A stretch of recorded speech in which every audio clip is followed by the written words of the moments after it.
In this lecture, we will cover the CFA Level 2 reading on super selection.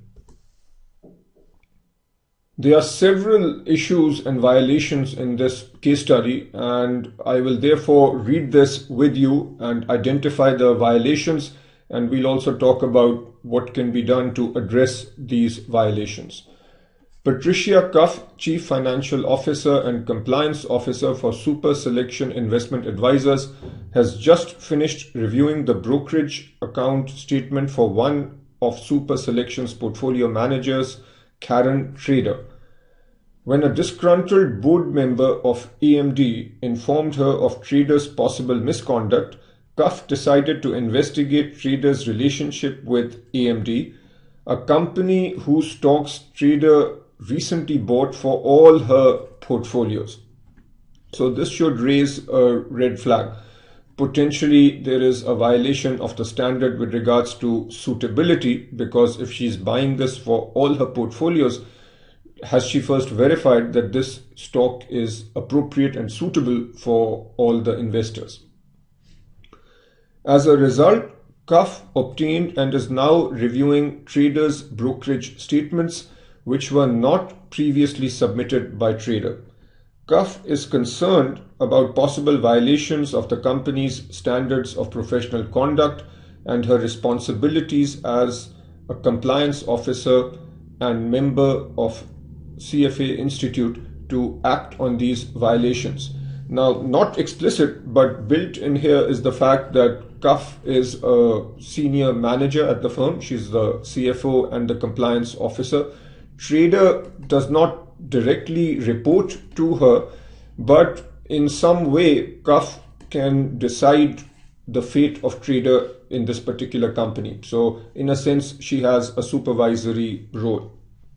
Also, it appears that there are no procedures in place at this company which require Trader's actions or Trader's trades to be reported to Cuff or other senior managers at the firm. So that is a question mark. Clearly, senior management should have policies and procedures in place such that the trades done by portfolio managers are periodically reviewed. Super Selection is a medium-sized, rapidly growing money manager registered with the SEC to manage both separate accounts and mutual funds. Super Selection has subscribed to the CFA Institute Code of Ethics and the Standards of Professional Conduct by incorporating the CFA Institute Code and Standards into the firm's compliance manual. Note that even though Karen Trader is not a member, but since her firm subscribes to the code and standards, she is obligated then to follow the code and standards. Trader has been a portfolio manager for Super Selection for almost 5 years. She loves the job because of the people she meets and the money she is able to earn. She has been particularly pleased to keep up her friendship with Josie James, a former college classmate and now the president of AMD, a rapidly growing local biotech company. Nothing inherently wrong here, but this can raise a flag because of what we have been told earlier. Over the past 5 years, James has provided Trader with information on attractive stocks in Trader's field, biotechnology, on which Trader capitalized for her Super Selection portfolios and her personal portfolio. Because she was able to act more quickly on her personal trades than her Super Selection trades, Trader has often purchased stocks of the companies recommended by James for her own account prior to purchasing them for her clients. As a result, the performance of her personal portfolios has been better than the performance of her other portfolios. So several issues over here.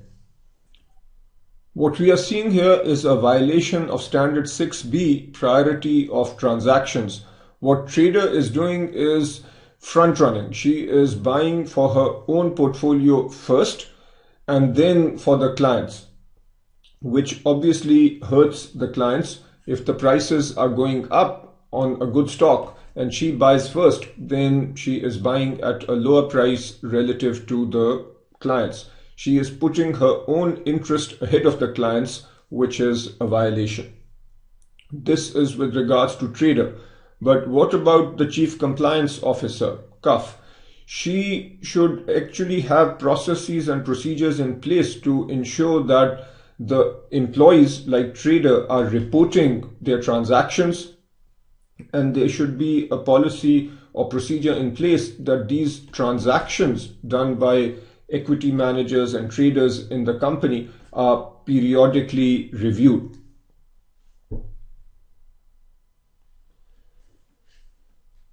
Continuing with the case now, 3 years ago, James asked trader to serve as an outside director for AMD, and despite AMD's uncertain prospects at the time, trader eagerly accepted the offer.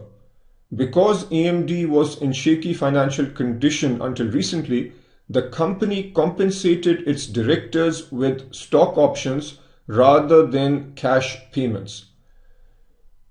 For the past several years, directors received options exercisable into 200,000 shares in AMD stock. AMD's shares were not traded anywhere, however, so this compensation was essentially worthless.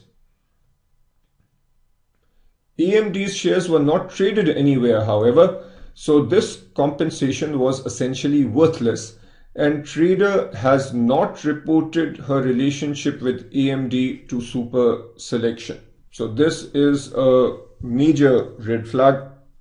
What trader should do or should have done is she should have reported the fact that she is the director, and even though this compensation seems worthless, but it is still in the form of stock options which could be worth quite a lot, so this must be disclosed. Specifically, what we are seeing here is a violation of Standard 6A, disclosure of conflicts. Two disclosures should have been made here. One, that trader is a director at AMD, and the second, that she has received this compensation in the form of options. Continuing with the case, several months ago, the AMD board voted to issue shares of stock to the public to raise needed cash. The market for IPOs was very hot, with valuations of biotech companies at record levels. So AMD top managers believed the moment was opportune to go public. A public market for AMD shares was very appealing to many board members. Trader, for example, was eager to exercise her stock options so that she could cash in on her value. Remember, trader is a director at AMD.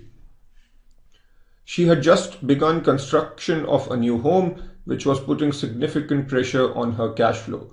Trader voted with the majority of the board to go public as soon as possible before the new issue market soured. Shortly before the public offering date, trader received a frantic phone call from James, this is the CEO of the company, asking for a favor. James indicated that the IPO market had reversed course in the preceding few days. Valuations of biotech companies were falling rapidly. James was afraid that investor interest in AMD had slowed so much that the IPO would be threatened. James asked trader to commit to purchasing a large amount of the AMD offering for her Super Selection accounts to provide enough support for the offering to proceed as planned.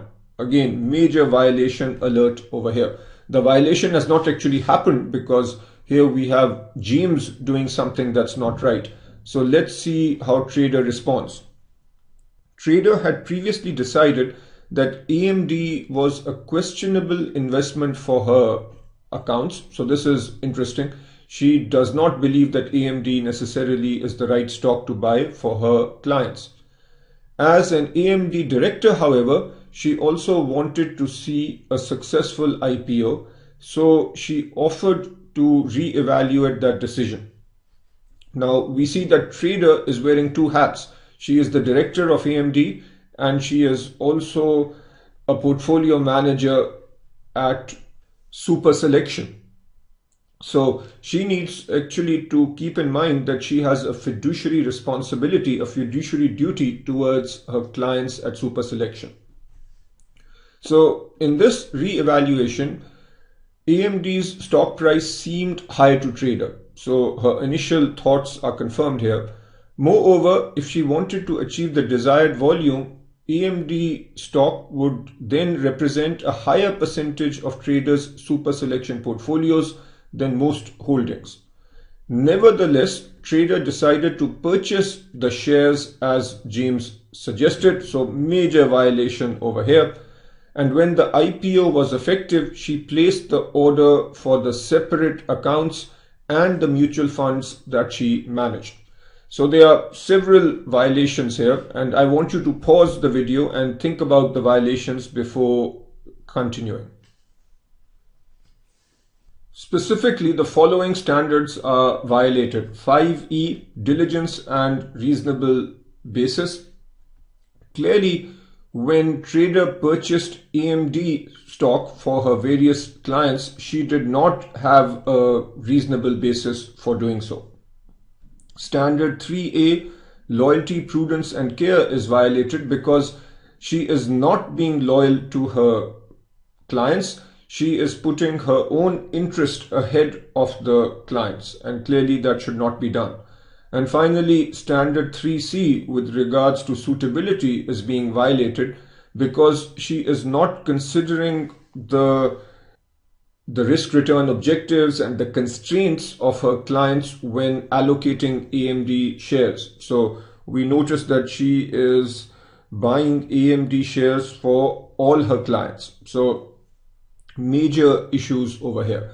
Also, the chief compliance officer needs to be aware of what's going on, and as we have said several times, in her role as a supervisor, she needs to have policies and procedures in place to address issues like this happening.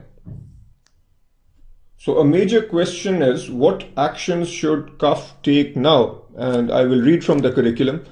As compliance officer, CUF should direct or monitor a thorough investigation of traders' actions, recommend limitations on traders' activities, such as monitoring all trades done in her client accounts, prohibiting her from personal trading, and imposing sanctions on her, including fines, implement procedures designed to prevent and detect future misconduct, and ensure that her recommendations are carried out.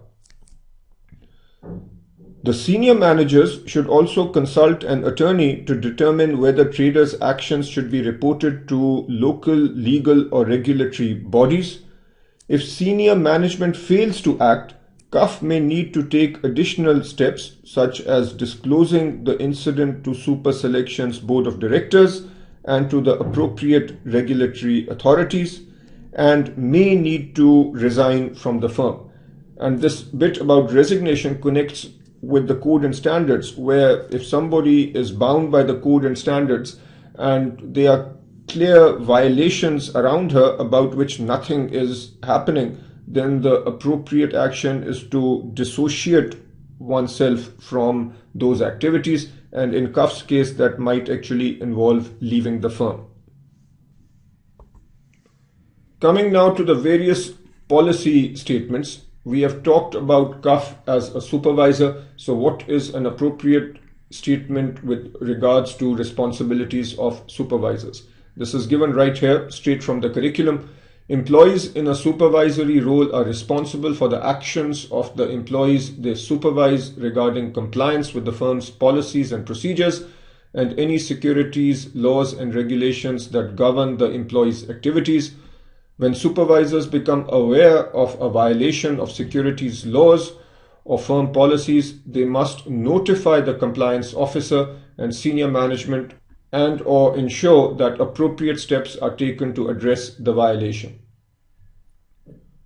With regards to employees and employer supervisors, all personnel are required to inform their supervisors of any outside activities such as board directorship, in which they are engaged or into which they propose to enter and receive approval for these activities prior to entering in them. So trader should have actually gotten approval before getting on the board of AMD.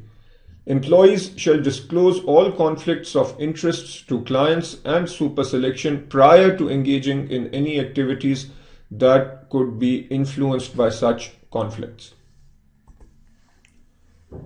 Reasonable basis. Here is the relevant policy statement. Portfolio managers must consider all applicable relevant factors for each investment recommendation.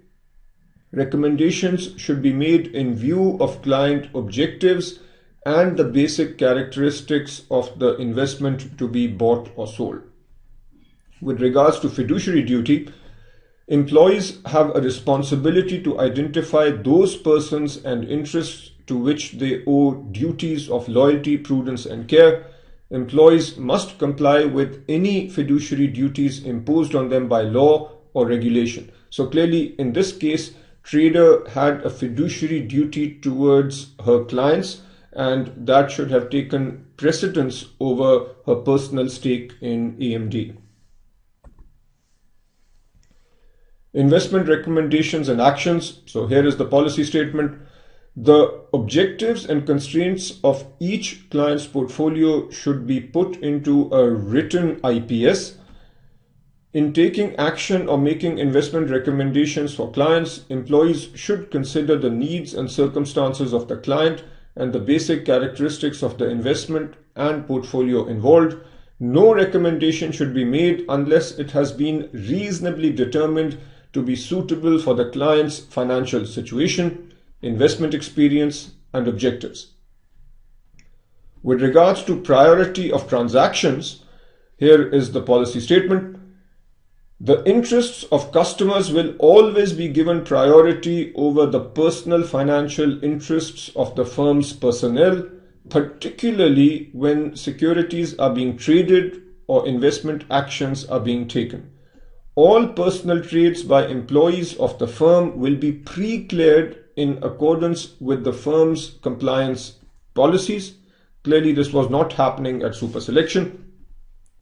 In addition, personal trades will be monitored for suspicious activity such as conflicts of interest and trading on material non-public information.